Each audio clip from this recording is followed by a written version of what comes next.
You're welcome to today's class. Let's solve this problem. Given that vector A is equals to 2i plus j plus 2k. Vector B is equals to 4i plus 3j plus 0k. And vector C is equals to I plus j plus k. What are we asked to find? We are asked to find the addition of the vectors. That is addition of vector A plus vector B plus vector C. Okay, we're given that for vector A equals to 2i plus j plus 2k. And vector B equals to 4i plus 3j plus 0k. And vector C equals to I plus j plus k. We are asked to add.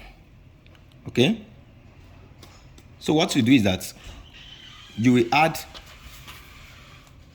I together, j together, and k together. So for I, we have what? 2i plus 4i plus,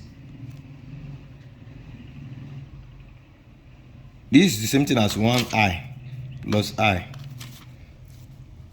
right?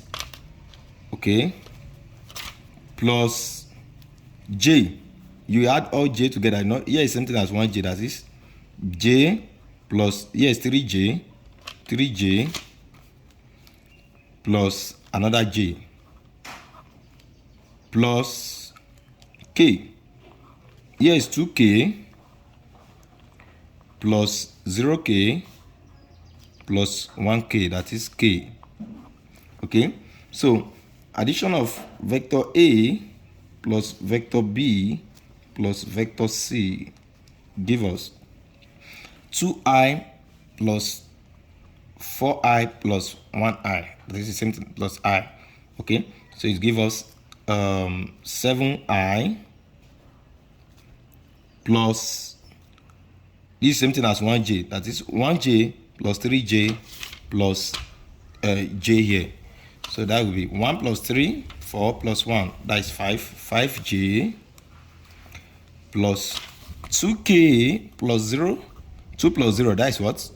2 plus 1k, this is the same thing as 1k, that is plus 1, that gives us what? 3. So this gives us 3k, right? So and that is our final answer. Stay tuned for more tutorial videos. Do it to subscribe, like, comment, and share. Thank you.